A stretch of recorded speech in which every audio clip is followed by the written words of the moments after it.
My name is Karine Jean-Pierre.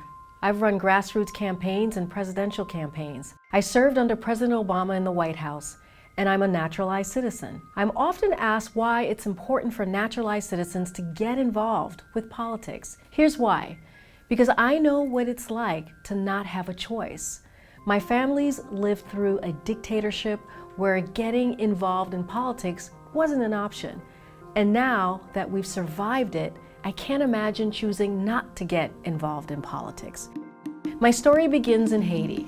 My parents were young. They were both born in Haiti. Under the dictatorship, my parents' free speech was censored, but their ambition couldn't be. They had no say over the direction of their country, but fought for a say over their family's future. They knew they wanted their children to have a better life. So they plotted to go to Martinique, where they hoped they'd eventually be able to get to the United States.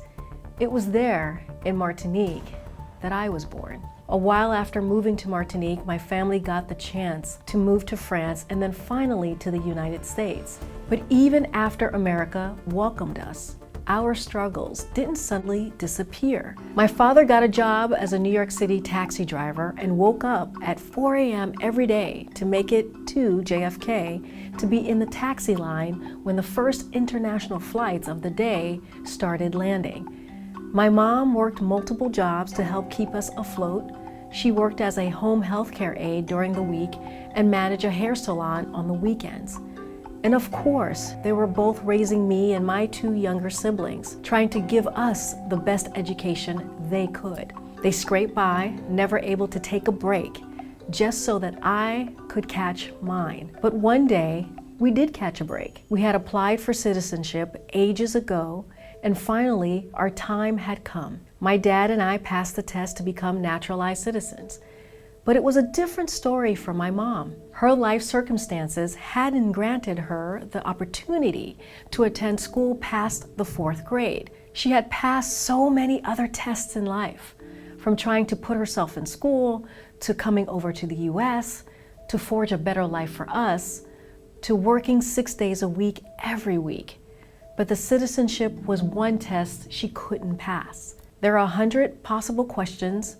You're given 10 randomly. A lot of US citizens who were born in America and have never had to take the test wouldn't be able to pass it. But for my dad, who did pass, finally, years after escaping a violent, punitive dictatorship, had a voice again. And there was no way he wasn't going to use it. At the first possible chance after getting our citizenship, my dad and I went to the polls.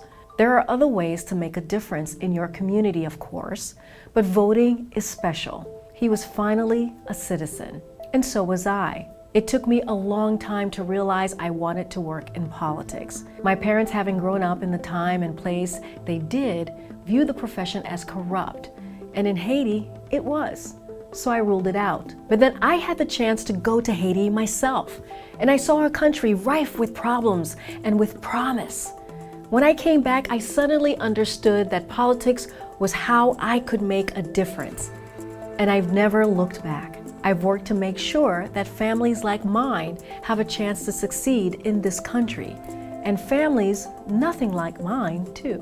Because that's the promise of America, that everyone gets a shot. But that's also our responsibility, I think. As citizens, naturalized or not, we need to hold America up to its promise. We need to make sure our country, the country some of us immigrated to, the country some of us grew up in, is a place where every person has the chance to succeed, where every person has a chance, period. America's history is imperfect, and its future is untold. But as citizens, we can help write that history by voting, by volunteering as poll workers, by helping register other people to vote, by running for office, by fighting voter suppression. This is a responsibility we all hold, whether we're American-born citizens, naturalized citizens, or not citizens yet. We can and must hold America accountable to its ideals. America promised us opportunity and hope. It offered a golden door. It's our job to keep pushing that door open, to keep shining the door, day in and day out until it shines as brightly as possible. As the daughter of Haitian American immigrants who had the door of democracy closed on them in Haiti, I can't imagine it any other way.